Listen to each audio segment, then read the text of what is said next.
Hey, greetings everyone. It's GleeCon, and I'm here again, bringing you another episode of Lore of Warcraft. On our last episode, well, the last one we recorded earlier today was a regular walkthrough episode. We wrapped up the rest of the level 20 class quests, and we just kind of started dipping our toes in the water, the Call of Water line to be specific. But we have also been trying to stay devoted to some of the non-canon, non-chronological, both all of the above types of printed material. And I have been trying to get my little hot hands on as much of the art content as I can. So as I mentioned last time, we did one of these, the cinematic art book for Wrath of the Lich King. Not Wrath of the Lich King art book, but an art book focused just on the cinematics of Wrath of the Lich King. Is a harder one to find, and we started looking at that last time, so stay a while and listen as we start looking again, as we continue our way through this book. The second chapter is called Bringing It to Life. I'm going to spend a little bit of time tonight looking at this. Okay, the claiming of Frostmourne. The Archmage Antonidas sent Lady Jaina Proudmoore to the Northlands to investigate the plague. To her surprise, she was to be accompanied by none other than her former companion, Prince Arthas Menethil. Jaina and Arthas caught up on lost time, even as they tracked down and killed the Lich King's servant, Kel'Thuzad. Despite their success, the Necromancer's death failed to halt the rise of the Scourge. As the battle against the undead wore on, the prince's faith and patience began to wane. Joined by Arthas' mentor Uther the Lightbringer, Jaina and Arthas arrived at Stratholme, too late to stop the distribution of plague-ridden grain. Arthas realized that the innocent villagers would inevitably join the growing ranks of undead, and so he ordered Uther to slaughter the civilians before they could become minions of the Scourge. When Uther refused, Arthas accused the veteran knight of treason and commanded the Order of the Silver Hand to disband. Uther and most of his remaining cavalry left the village in disgust, and Jaina, horrified by Arthas' decision, abandoned the prince as well. Despite the loss of his supporting forces, Arthas carried out his plan, putting the city's innocents to the blade and burning every remaining structure to the ground. Something in Arthas snapped that day, and as he walked away from Stratholme, he left much of his humanity in the flaming ruins. The prince then dedicated himself to stopping the Scourge at all costs. In pursuit of that goal, he journeyed to Northrend, the snowy roof of the world, and was surprised to find his old friend and former weapons instructor Muradin Bronzebeard. Muradin had been searching for a rune blade called Frostmourne, which was renowned to have legendary powers. Arthas resolved to seek out the enchanted blade and wield it against the Scourge. In time, Muradin and Arthas discovered Frostmourne and read the foreboding inscription on its pedestal, which warned that Frostmourne's wielder would indeed gain power eternal, but at a cost. Just as the blade rends flesh, so must power scar the spirit. Despite the warning and Muradin's protests, Arthas swore that he would pay any price to possess the blade. At the prince's urging, Frostmourne freed itself from the ice in which it was encased. Shards of ice flew outward, one of them felling Muradin. Even so, Arthas eagerly took up the blade. The prince could not have guessed that the Lich King was the blade's true master, nor could he have known that Frostmourne possessed an ability that had been bestowed by Ner'zhul, the ability to steal the souls of the living. With Frostmourne in hand and a growing darkness in his heart, Arthas wandered into the frozen wastes to answer the call of his new master. That's a story that we've read in many forms. We played through it in Warcraft 3. We talked about it in the Lich King, the Rise of Arthas, or whatever it's called, Rise of the Lich King, by Christy Golden. That novel talked a lot about it. And in-game lore in World of Warcraft in Northrend, in the Wrath of the Lich King expansion, you covered a lot. But there's a picture of Arthas holding Frostmourne probably for the first time. Conception. While storyboards provide a visual expression of story elements, conceptual artwork is the detailed diagram of each character and environment that inspires and helps refine the storytelling. Concept art also serves to provide points of reference for further look development during production. The art department is therefore responsible for creating the basic templates for all characters, environments, effect studies, and props that are created for a cinematic down the line. Core concepts. For For the Wrath of the Lich King cinematic, there ended up being 4 primary characters for Blizzard Film Department concept artists to focus on. Arthas, the Fallen Paladin and Death Knight who becomes the Lich King, Frostmourne, Arthas' sword, Sindragosa, an undead dragon reanimated by the Lich King, and the Scourge army. Arthas, the heir to Lordaeron, has a deep backstory in the lore of Warcraft. At the beginning of Wrath of the Lich King, and since his last appearance in a Warcraft release, he has been corrupted by Ner'zhul, the Lich King, and has fused with the malevolent spirit to become the new incarnation of the Lich King.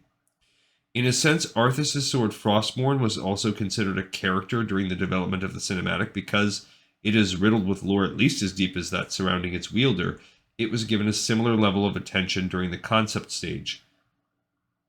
Just an aside here, I mean, this sword is so famous, it has almost taken on like a Tolkien level of notoriety throughout all fantasy games. My son was just playing Terraria today, and he was showing me that there is some kind of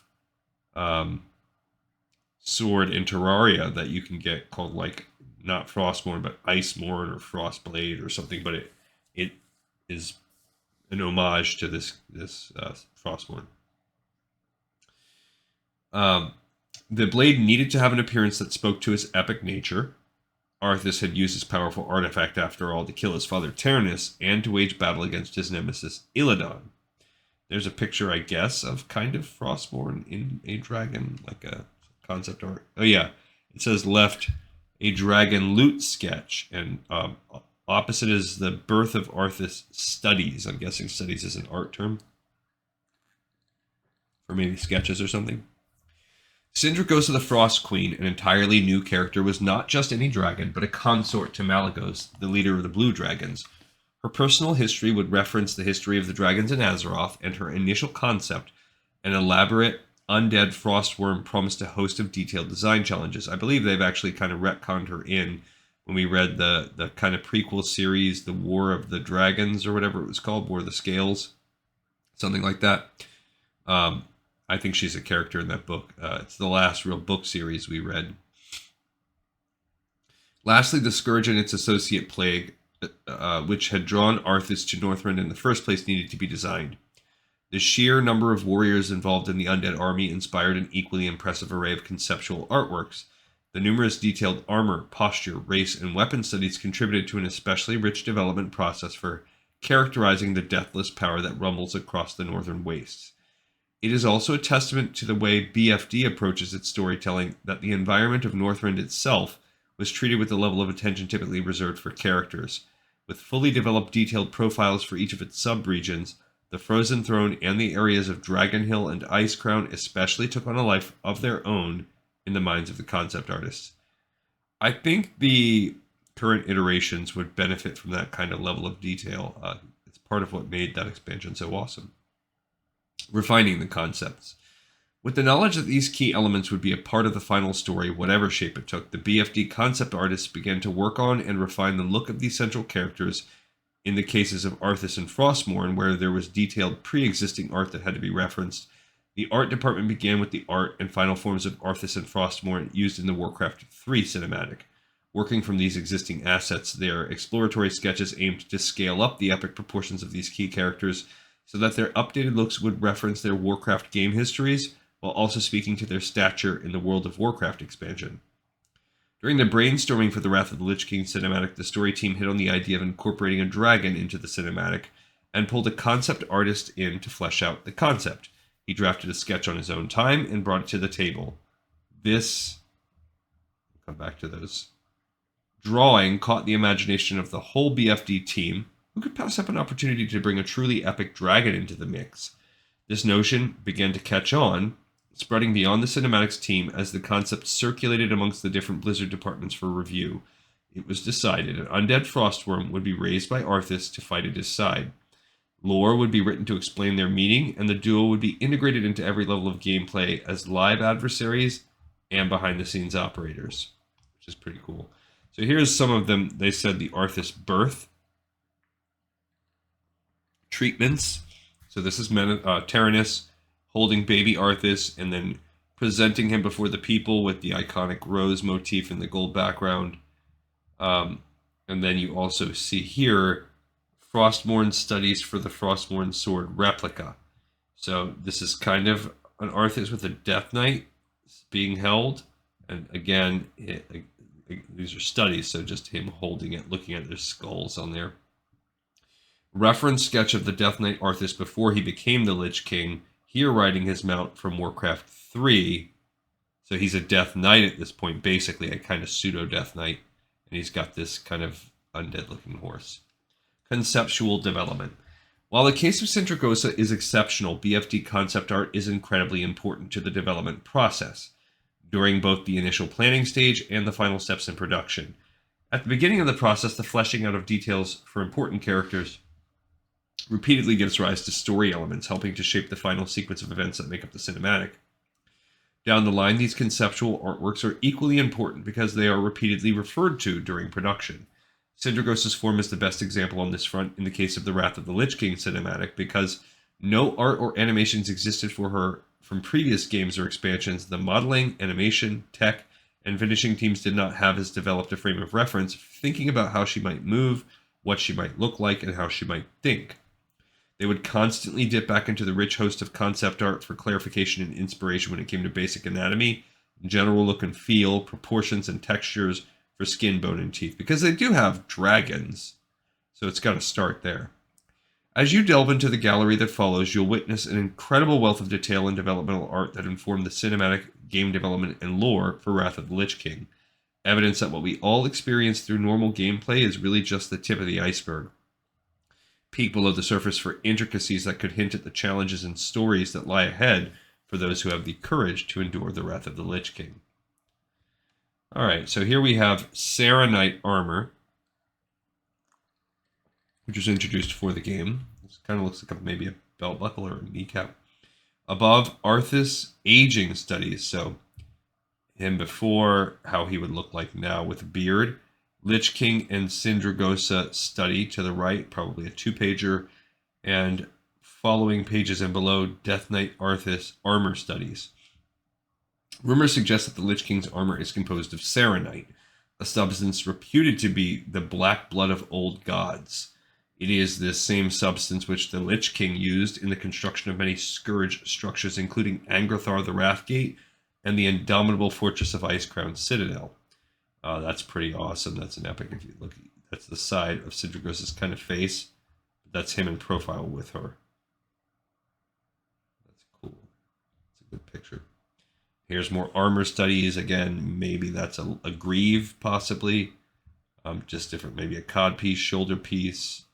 Yeah, just different. Cuirass. Maybe again a belt. Just really showing, leaning into the skull motif. Lich King hair studies, so how it looked from the back. Because remember, he's got that blonde, now basically white hair.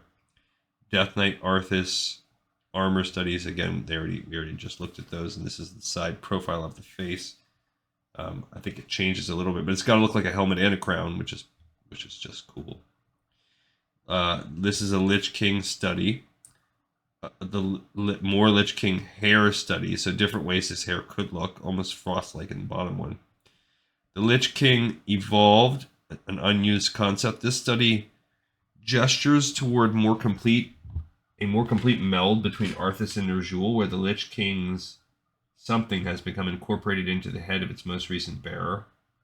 Oh, yeah, so this is like showing if the Lich King's crown, I'm guessing, if they wanted to really have him be a Ner'zhul Lich King hybrid, but really in the lore, they decided to go with the idea that he subsumed Ner'zhul. We'll talk about what this is in a minute, but this is obviously him holding Frostmourne again. And there's him riding his mount, is invincible, but it's looking kind of gross. Frostmourne in hand, but otherwise it's a cool picture. I mean, it's still a cool picture no matter what. Okay, there's him holding Frostmourne.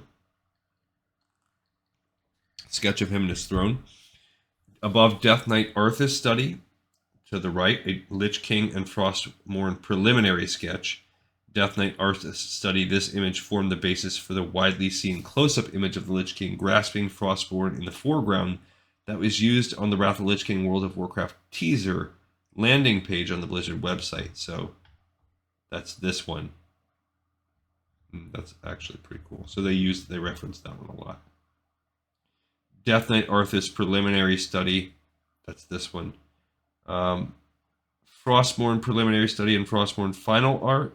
And then pages after that, the ones we're about to see, preliminary Frostmourne sketches and Lich King and Sindragosa. So this is a study, and this is kind of the final art of Frostmourne, and it is what it looks like. That's what you can buy if you like buy a replica Frostmourne. And here you have a picture, like storyboard of him picking it up. He's seeing it. It looks like he's kind of, power is overwhelming him. And yeah, they're just a bunch of little sketches of him being affected by it. And then you have him standing looking awesome next to Sindragosa. That's pretty cool. And there is Illidan in the background as we read about the Frozen Throne. We do know that in Warcraft 3 lore, they fought. All of Lordaeron rejoiced at Prince Arthas' triumphant return from Northrend, but their elation was not to last. Not long after Arthas knelt before King Taranis, the former paladin thrust Frostmourne into his father's heart. At the Lich King's command, the fallen prince went on to murder his mentor, Uther the Lightbringer, and claim Kel'Thuzad's remains. When Arthas had finished, Capital City, once one of humanity's crown jewels, was reduced to a silent wasteland of death and despair to become the Undercity. I mean, once Sylvanas takes power.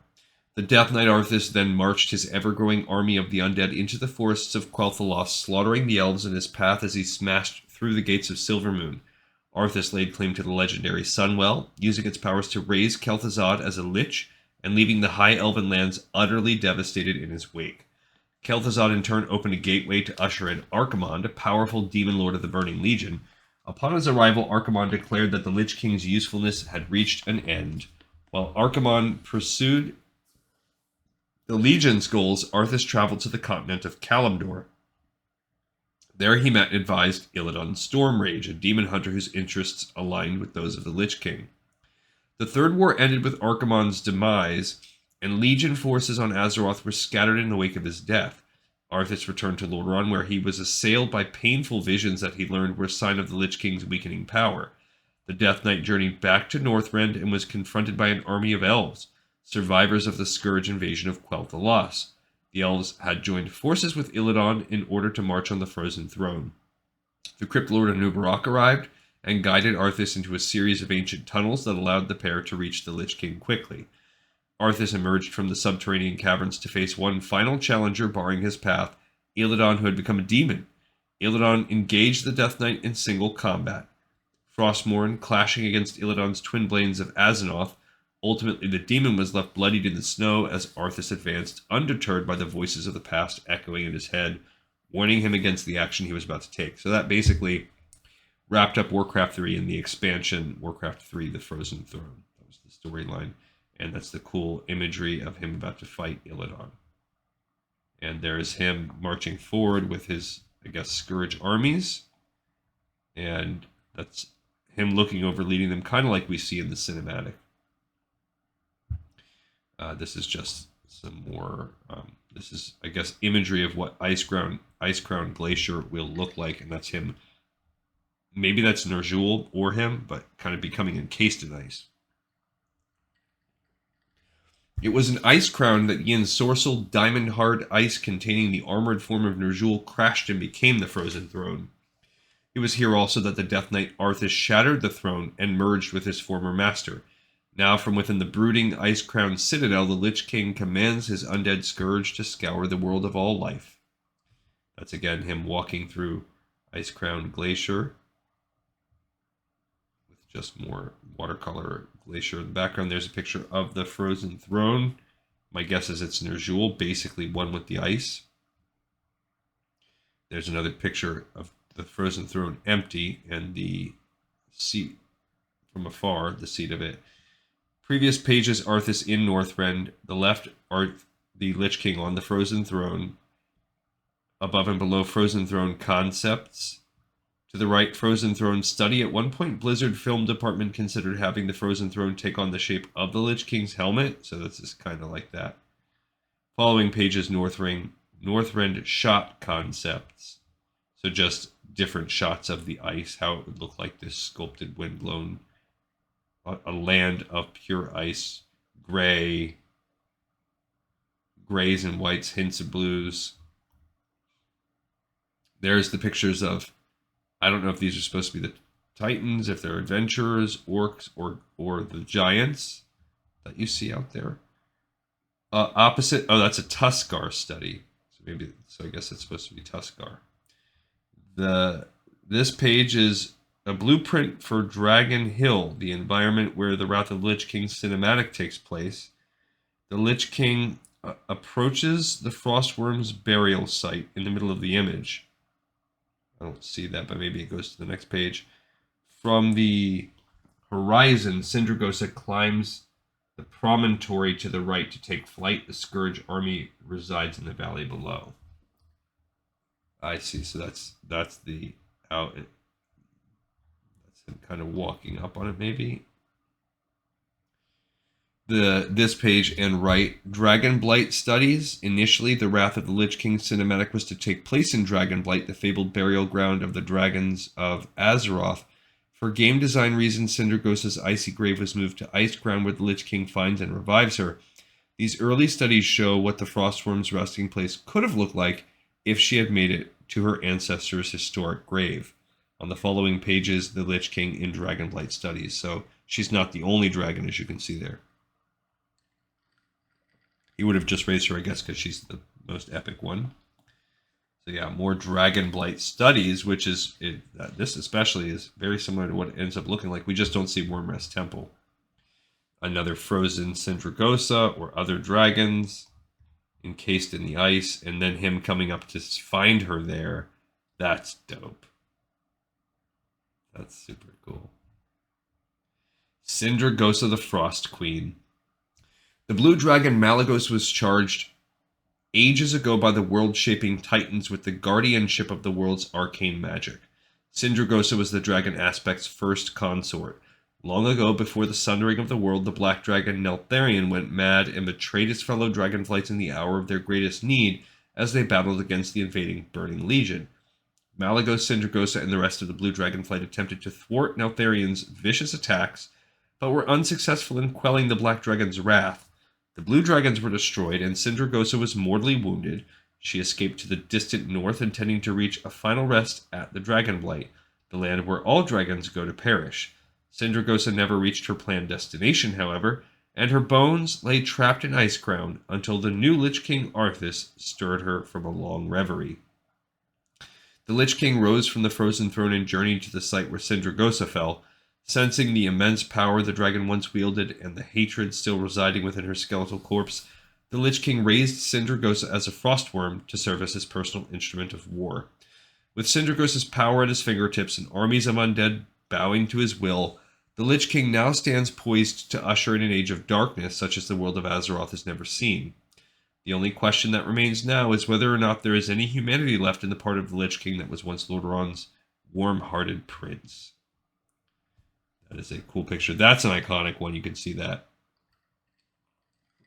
That's no treatment. That's art that's used in the game.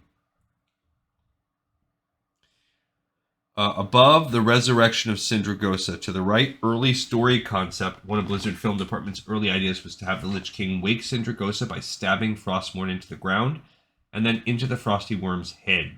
As she rose up through the ice, the Lich King would stay mounted on her neck and ride her as she took flight. That would actually be cool. Right there, as you can see, he's stabbed into the ground, into her head. She rises, and he's kind of tethered to her almost like a pommel with the sword in her head. Although it does take any kind of love they might have into the relationship. These are definitely early Sindragosa treatments, most of them almost comical.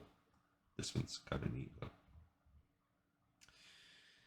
Opposite and this page, Dragon Studies. In the beginning of every developmental process for a cinematic, Blizzard Film Department will start from scratch, entertaining as many ideas as possible for a character. The result is an array of rough design concepts that will eventually be tempered by in-game constraints. From the initial crop of concepts, BFD typically picks 1 or 2 as models for directions to pursue in subsequent development passes. In the case of Sindragosa, the BFD concept artist floated many different ideas to start, some undead, some not, and let their enthusiasm of drawing a dragon take over. Yeah, here's just more of them. Yeah, some of them are definitely cartoony, but it does convey size. Below and to the right, dragon wing study. So they're really just focusing on the wings. How will this undead dragon's wings look? This is mostly bones, but of course with wings you need some kind of skin. Here's, I don't know, multiple heroes jumping to fight her. And with the big arms, this is kind of cool. That's a good one. Can you imagine, like, being able to draw that good? Some of you probably can. Not me. That's pretty awesome. And then the fact that this could just be like, cool. Next, like something someone looks at for 2 seconds. I can't even. Opposite, a blue dragon fight, and above the dragon, this is a dragon sketch. Blue dragon fight? That's a fight? Or flight? Fight. That's a dragon sketch. Yeah, sure is. Here's another just sketch of the head. Opposite, loose Sindragosa sketch. That's what the last one was. This page, dragon color studies. So I guess if you wanted to have them in bronze-ish looking, that's neat. I see how they went to this look of her having all the horns. There's almost like a crystalness about her there. Left, pre-undead Sindragosa painting. Right, dragon scale study.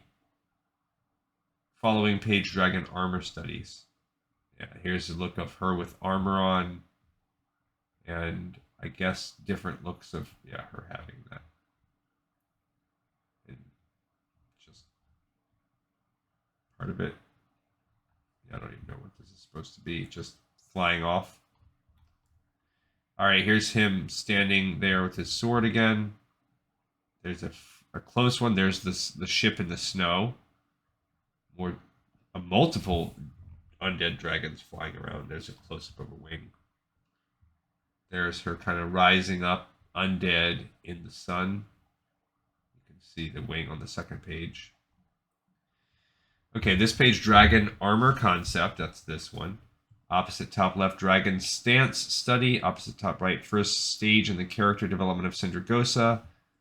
Opposite bottom left, Sindragosa's birth. Opposite bottom right, dragon lair study. At a certain stage in the conceptual development of a character, one concept comes to the fore and becomes the hero image that drives more detailed studies of the character. The case of Sindragosa was somewhat unusual in that the hero concept was actually developed very early in the process, opposite top right, but not identified as such until much later in the concepting phase. Reviewing the concept art to date, Blizzard Film Department realized in retrospect that they had come up with the perfect undead Frostworm and should go with what felt right from the beginning and develop it further. Is that what we're going to see? I see, right here. So they liked this one and used that to kind of spin off from it. That's her being born out of an egg? Oh my goodness. Why does she already look like undead? Yeah, that's weird. That one is kind of weird. And there's her cave sitting. Yeah, and they built it from there. She does look dope. Opposite and below Sindragosa character development. So they're just riffing and developing that that hero art. Above Sindragosa posture studies, and below Sindragosa final posture study. So I guess this one. These are, I guess, more what her final posture will look like. Top right, Sindragosa skull studies. No, right? Final orthographic character development of Sindragosa. That's this. After a fairly set look was determined for Sindragosa, Blizzard Film Department concept artists began refining her design. They submitted detailed posture studies, which the team then evaluated to see how certain physical details would affect how viewers thought of the character. One important decision centered on what sort of animal she would be modeled on: a bat with 2 legs and wings in place of arms, or 4 legs. That's bottom left. Or a lion with 4 powerful legs and 2 additional winged limbs, top left. BFD favored the latter, which offered possibilities for both a more impressive and dangerous look. Raising the Frostworm's head and arching her back emphasized the regalness of the character. Far left, right hand side, while a low crouch far left and right made her seem more threatening, as if she were stalking prey and ready to pounce. I guess that's just some of these. I see. This is the Batwing style, and they're showing you, I guess, head high, ready to pounce, like all those things. They're breaking it down. The Curse of Ner'zhul. Okay, I think this is probably, I think this kind of middle chapter is really the main part of the book.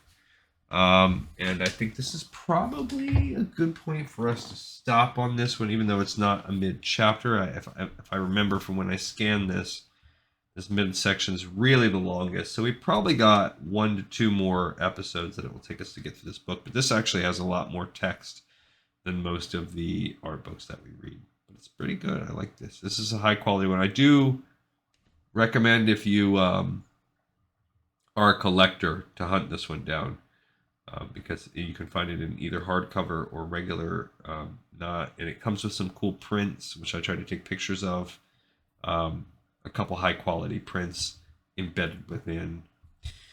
But thanks everybody for watching and for listening. We have another episode in the pipe, 5x5. I hope that these little side excursions are enjoyable for you, because they are for me.